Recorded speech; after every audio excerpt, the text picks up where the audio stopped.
And let's bring in the Washington Post Pulitzer Prize-winning columnist Eugene Robinson, who's also an MSNBC political analyst, and investigative journalist Gerald Posner of thedailybeast.com. Gerald, I understand you talked to the president's brother over there, and he denies, well, wouldn't he, that he's on the CIA payroll? And his denial, by the way, in the press looks like an admission. He says, I get money from my brother from the U.S. government, but it isn't stamped CIA. I don't make it official. What do you think of that denial? I agree with you. It's a non-denial denial. I mean, he's vehement. It's no question the New York Times article touched a real nerve today with the Karzai brothers. I mean, I talked not only to Ahmed Wali, who's the accused Pablo Escobar of Afghanistan and now on the CIA payroll for 8 years, but also spoke to Mahmoud Karzai, who's one of the most prominent and successful businessmen in the country under his brother's presidency. And both of them said this is a New York Times plot. This is part of an effort to destabilize the country. It is part of a left-wing effort of the groups that fund the New York Times to make sure that the Americans pull out of Afghanistan.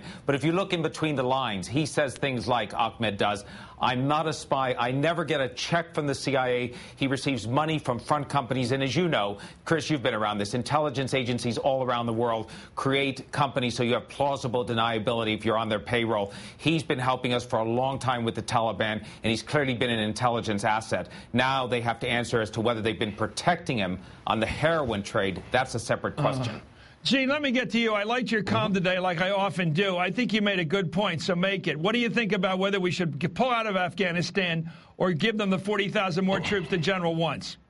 Well, I don't see a good future for the U.S. involvement in Afghanistan, and I think that there are no good choices, but the least bad choice, I think, is to bring the troops home.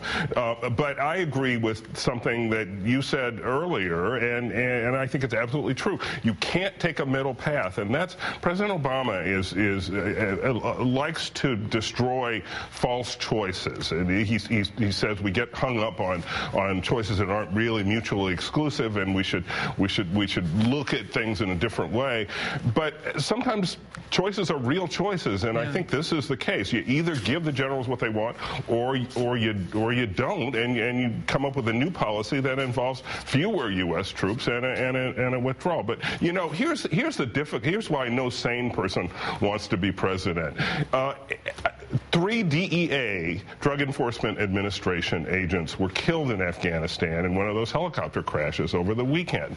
And so the U.S. government sent them there to fight the Afghan drug trade. And now we learned from the New York Times this morning that the U.S. government is also financing a man reputed to be a major player in the Afghan drug trade.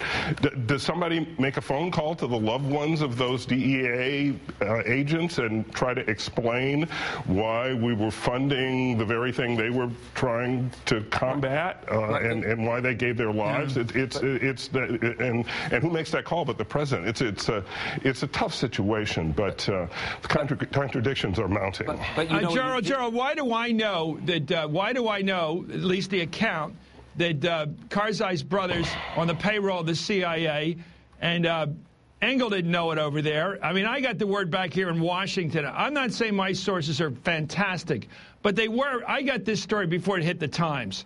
And this story rings true to me. And I just wonder why we're dealing with this situation. We're paying off. I use the phrase rotten pashas. If we're going to be buying people over in the Middle East, we ought to at least keep it secret. Well, yeah, but the amazing thing here, Chris, and you know this, and Eugene does as well, we did this in Southeast Asia. Remember, we were funding the Burmese armies of Kun Sa and others. We were funding the lost remnants of Chiang Kai-shek's armies who had taken over the Golden Triangle, producing the heroin that was addicting U.S. soldiers in Vietnam. And now we're funding the corrupt pashas and and the tribal leaders who have one foot in the Taliban's camp and one foot in the American camp because they're not quite sure who's going to win. But they have a hand also in the opium pot, and we see addiction rates going up with U.S. soldiers.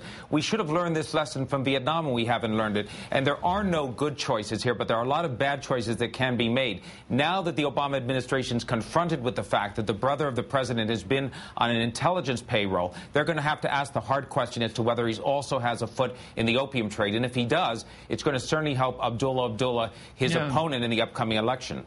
Gina, I love what you said in your piece, because it was another way of saying Solomon was wise. I know that sounds redundant, but when he recognized the true mother is the one who didn't want the baby cut in half, And the false mother is the one who accepted the simplicity of splitting a baby in half because, although it sounds logical, it's horrific. The true person chooses a policy they think is good for America, even if they don't like it ideologically. They're willing to recognize there's good policy, even if you disagree with it. But there's no good policy down the middle here. I just don't know why Obama, the president, would choose to give General McChrystal a few more troops when he knows McChrystal has calculated exactly how many troops he needs to secure the main population areas, which is essential to the policy of counterinsurgency. Why would he give him less troops? Why do you throw a 50-foot rope to a guy drowning 100 feet from shore? Exactly, you don't. And if he's going to go with a counterinsurgency policy, then the only way forward is to give the generals the number of troops they say they need to enact that policy and to make it work. It makes absolutely no sense to give them half or two-thirds or some fraction of the troops they need. You know, I covered the drug wars in South America during the late 80s and early 90s, and the DEA was swarming all over the Andean countries, and there were guerrillas fighting, and they were profiting from the drug trade, and government officials were on the take. I mean, this is a nasty, dirty, scummy business, and once you get profitable drug enterprises in the middle of a civil war or any kind of war, there is no good side, and there is no good way forward. It kind of drags you down to its level, its sordid level, and that's what I think is likely to happen in Afghanistan. Okay, thank you very much, Gene Robinson and Gerald Posner, two great reporters. Thank you.